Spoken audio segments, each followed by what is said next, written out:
Hello everyone, आज की दिनचर्या शुरू करती हूँ सुबह मॉर्निंग से। आज है मंडे का दिन और आज सोमवती अमावस्या भी है। और यहाँ पे मैं सो के उठ चुकी हूँ। सो के उठने के बाद मैं अपने बाल खुले करके सोती हूँ क्योंकि मुझे बहुत दर्द होता है सिर में। और सो के उठने के बाद भगवान जी को याद किया, प्रणाम किया, धरती माँ को प्रणाम किया। फिर मैं आ गई इधर ब्रश करने के लिए। ब्रश करके मैं जल्दी जल्दी से नहा धो लूँगी सिर धो के, क्योंकि आज मुझे पूरा दिन का व्रत रखना है और पूजा करने पार्क में जाना है। वैसे ही बहुत लेट हो चुका है, धूप वगैरह हो चुका है, घर में झाड़ू पोछा बर्तन जो भी था थोड़ा बहुत काम हो चुका था। खाना बस आके बनाऊंगी। और यहाँ पे ये वाली मैं कुर्ती लेके आई थी, पीछे डोरी बांधने वाली। ये कुर्ती बहुत अच्छी लगती है मुझे। और जो सोमावती अमावस्या का व्रत होता है उसमें मैं नए कपड़े पहनती हूँ, तो मैं कुर्ती ले आई थी। मैंने कहा नीचे मेरे पास पैंट रखी है, तो मैंने कहा पार्क क्या पैंट पहन के पूजा करूँगी। फिर मेरे पास एक लेगिंग भी नहीं रखी थी और इसमें मैच हो रही थी, मैंने वो पहन लिया। नए नए कपड़े पहनते दोस्तों। मैं साड़ी इसलिए नहीं पहनती हूँ क्योंकि मेरा वेस्ट हो जाता है साड़ी, इसलिए मैं हर त्यौहार पर नहीं खरीदती। यहाँ पर पूजा की सामग्री रख ली थी। और सबसे इम्पोर्टेंट काम होता है इस धागे का। ये धागा 108 बार जब मैं फेरी लगाऊंगी तो यूज होगा। यहाँ पे पूजा के लिए तैयार होके मैं निकल पड़ी थी पार्क के लिए। पतिदेव भी साथ में चल रहे थे क्योंकि कह रहे थे चल तू बैठ पूजा कर लियो, मैं पार्क में घूम लूँगा, थोड़ा चक्कर वगैरह काट लूँगा। तो हम दोनों पार्क के लिए निकल गए थे। और यहाँ पे बहुत तेज़ धूप हो गई थी, बहुत सारे लोग पूजा करके चले गए थे। और जब मैं गई थी तो 2 लेडीज़ कर रही थी। मुझे बड़ा अजीब सा लग रहा था कि मैं लेट हो गई। फिर जो भी मैं पूजा का सामान लेके गई थी, फल फूल और प्रसाद जो भी है भगवान जी के नाम से चढ़ा दिया, जिस तरीके से चढ़ाया जाता है। गौरी माता के लिए श्रृंगार चढ़ता है और भोले बाबा को प्रसाद चढ़ता है। और 108 बार बादाम काउंट करके लेके जाती हूँ। फूल भी चढ़ा दिया था भगवान जी को, माला भी पहना दिया था।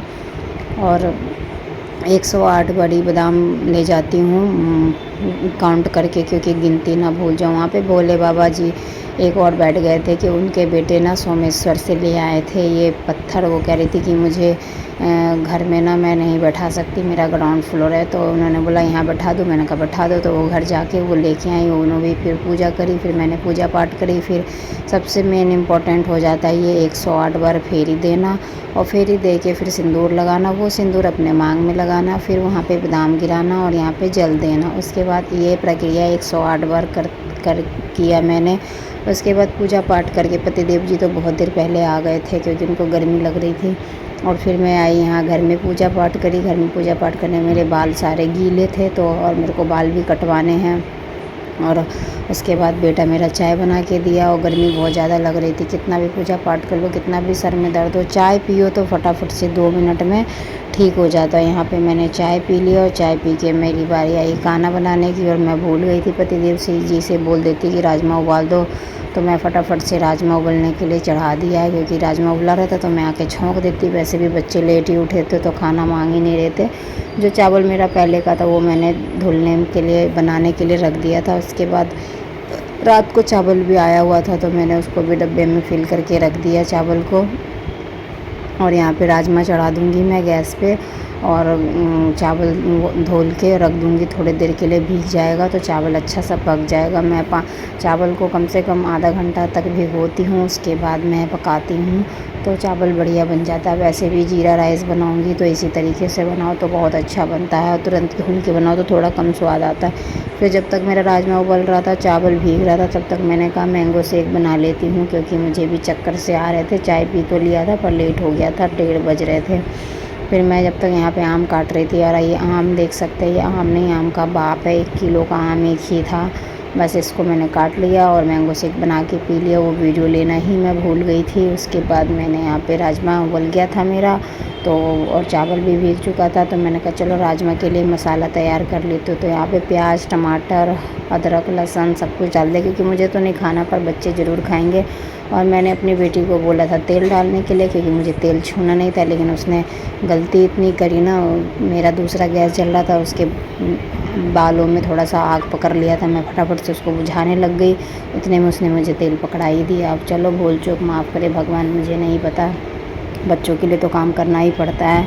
वैसे मैं खाना पहले बना के जाती हूँ। इस बर्त में तेल और रुई की बाती नहीं छोड़ते हैं। फिर मैंने यहाँ पे राजमा के लिए उधर कढ़ाई चढ़ा दी है और जीरा राइस बनाने के लिए मैंने इधर बर्तन चढ़ा दिया। इसमें घी डाल दिया, जीरा डाल दिया है और छौंक लगा दिया मैंने चावल का। और जब तक चावल में पानी डाल दूँगी फिर ये इधर चावल पकता रहेगा। थोड़ा सा नमक ऐड करना था तो नमक मेरा वो भी आया हुआ था, नमक भी ख़त्म था, मैंने उसमें नमक डाला, पानी डाल दिया। पानी डाल के चावल अच्छे से पक गया है। इधर मसाला भी भून रहा है मेरा राजमा के लिए।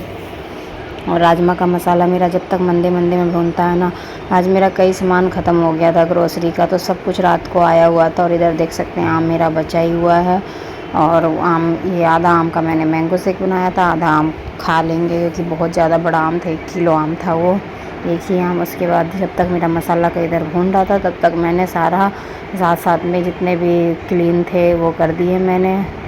आलू प्याज जो भी छीले थे, लहसुन वगैरह सब क्लीन। जब तक क्लीन नहीं करती हूँ तो मेरे को ना, मेरे से काम ही नहीं हो पाता। फिर यहाँ पे मसाला देख सकते हैं भून गया था। और मैं बार बार मसाले को ना बहुत धीमे धीमे आंच पे भूनती हूँ, तभी मुझे अच्छा लगता है और सब्ज़ी जब भी स्वादिष्ट बनती है। और यहाँ पे मसाला भून गया था तो मैंने कहा चलो राजमा इसमें ऐड कर देती हूँ। यहाँ पे मैंने राजमा भी ऐड कर दिया और आप देख रहे हैं मेरा राजमा डल गया है और कितना बढ़िया लग रहा है, बन के तैयार हो गया। दोस्तों, आपके घर में क्या बच्चे खाते हैं और आपको क्या पसंद है ज़रूर बताइएगा। मेरे घर में मेरे बच्चे राजमा बहुत अच्छे से खा लेते हैं। और जब मेरा कोई त्यौहार वगैरह रहता है ना तो मैं इस तरह का खाना बना देती हूँ, तो बच्चे घड़ी घड़ी नहीं मांगते, अपने आप निकाल के खा लेते हैं। और जब तक सब्ज़ी बन रही थी, चावल बन रही थी, जो भी एक्स्ट्रा बर्तन थे मेरे राजमा के, कुकर वगैरह, चाय वाय के पतीले थे, तो मैंने साथ साथ के मांज लिए क्योंकि इकट्ठा हो जाएगा तो फिर मुझे ही मांजने पड़ेंगे। तो मैं हाथ के हाथ ये थोड़े बहुत बर्तन निपटाती रहती हूँ साथ के साथ, तो मुझे दिक्कत भी नहीं होती है। मेरा सिंक बहुत छोटा है तो 2-3 बर्तन में ही भर जाता है, तो इसीलिए मैं साथ के साथ मांजती रहती हूँ। और उसके बाद यहाँ पे मैंने पतिदेव जी के लिए खाना निकाल दिया। यहाँ पे देख सकते हैं आप चावल कितना खिला खिला, कितना बढ़िया बना है। चावल में मैंने लौंग भी डाला था। और देख सकते हैं राजमा और चावल, और बच्चे खा के इतने खुश हुए, कह रहे मम्मा आपने बहुत टेस्टी खाना बनाया है आज। और उसके बाद रात को बच्चों ने बोला पकौड़े बना दो, तो यहाँ पे दाल के बड़े बनाए हूँ। दोस्तों, वीडियो कैसी लगी लाइक शेयर सब्सक्राइब कमेंट कीजिएगा। फेसबुक पे देख रहे हैं।